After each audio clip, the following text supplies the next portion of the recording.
Sir, Jagadish Shettar ಅವರು ರಾಜೀನಾಮೆಯನ್ನು ಕೊಟ್ಟಿದ್ದಾರೆ ಕಾಂಗ್ರೆಸ್ ಸ್ಥಾನಕ್ಕೆ. ಡೆಲ್ಲಿಯಲ್ಲಿ ಪ್ರೆಸ್ ಮೀಟ್ ಆಗ್ತಾ ಇದೆ. ಇವತ್ತನೇ ಬಿಜೆಪಿಗೆ ಸೇರ್ಪಡೆ, ಇವತ್ತನೇ ಬಿಜೆಪಿಗೆ ಸೇರ್ಪಡೆ, ಕಚೇರಿಗೆ ಬೇರೆ ಹೋಗಿದ್ದಾರೆ ಡೆಲ್ಲಿಯಲ್ಲಿ ಅಮಿತ್ ಶಾ ಅವರನ್ನ ಭೇಟಿಯಾಗಿ ಚರ್ಚೆ ಆಗಿದೆ. ಇವತ್ತನೇ ಕಾಂಗ್ರೆಸ್ಗೆ ರಾಜೀನಾಮೆ ಕೊಟ್ಟು ಬಿಜೆಪಿ ಸೇರ್ಪಡೆ ಆಗ್ತಿದೆ. ಬಸವರಾಜ್ ಹೊರಟ್ಟಿಯವರಿಗೆ ಫೋನ್ ಮಾಡಿ ಕೂಡ ಹೇಳಿದ್ದಾರೆ. ಯಾರು ಜಗದೀಶ್ ಶೆಟ್ಟರ್ ಹೇಳಿದಾರ? ನನಗೆ ಗೊತ್ತಿಲ್ಲಪ್ಪ. ಅವರು ಈಗ ಕಾಂಗ್ರೆಸ್ಗೆ ಭಾರತೀಯ ಜನತಾ ಪಕ್ಷದವರು ಅವಮಾನ ಮಾಡಿದ್ದಾರೆ, ಟಿಕೆಟ್ ಕೊಡಲಿಲ್ಲ ಅಂತ ಹೇಳಿ ಬಂದರು.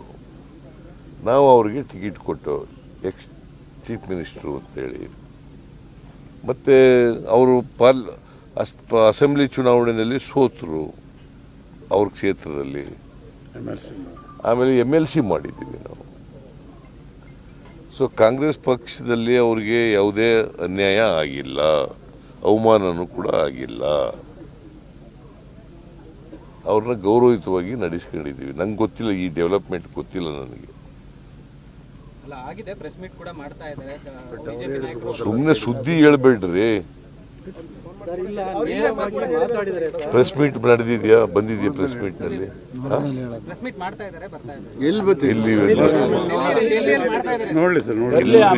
ನಂಗೆ ಗೊತ್ತಿಲ್ಲಪ್ಪ. ನನಗೆ ಅವರು ಒಂದ್ಸಾರಿ ಏನು ಹೇಳಿದ್ರು, ನನಗೆ ಕಾಂಗ್ರೆಸ್ನಲ್ಲಿ ಭಾರತೀಯ ಜನತಾ ಪಕ್ಷದಲ್ಲಿ ಅವಮಾನ ಮಾಡಿದ್ದಾರೆ ಟಿಕೆಟ್ ಕೊಡದೇನೆ, ನಾನು ಮತ್ತೆ ವಾಪಸ್ ಹೋಗಲ್ಲ ಅಂತ ಹೇಳಿದ್ರು. ಅಷ್ಟು ಗೊತ್ತು ನನಗೆ. ಅದಾದ್ಮೇಲೆ ನನಗೆ ಸಿಕ್ಕಿಲ್ಲ ಅವರು.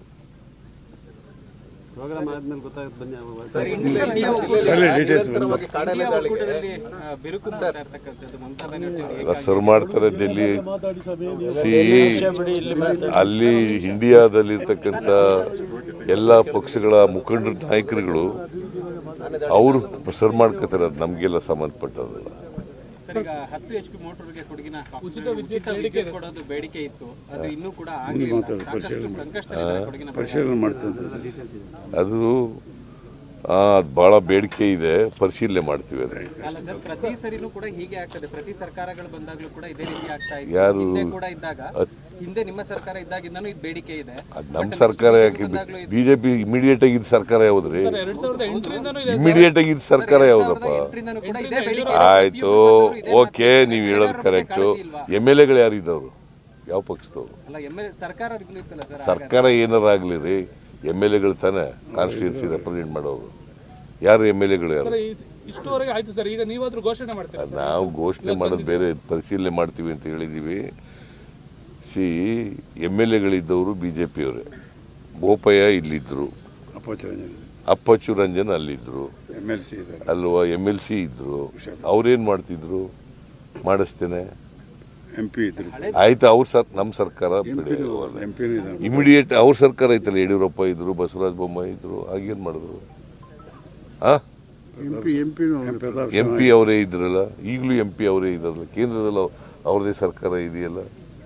ಸರ್, ಅವರು ಮಾಡಿಲ್ಲ ಅಂತೇಳಿ ನಿಮ್ಮನ್ನ ಗೆಲ್ಲಿಸಿದ್ದಾರೆ, ನೀವು ಮಾಡ್ತೀವಿ?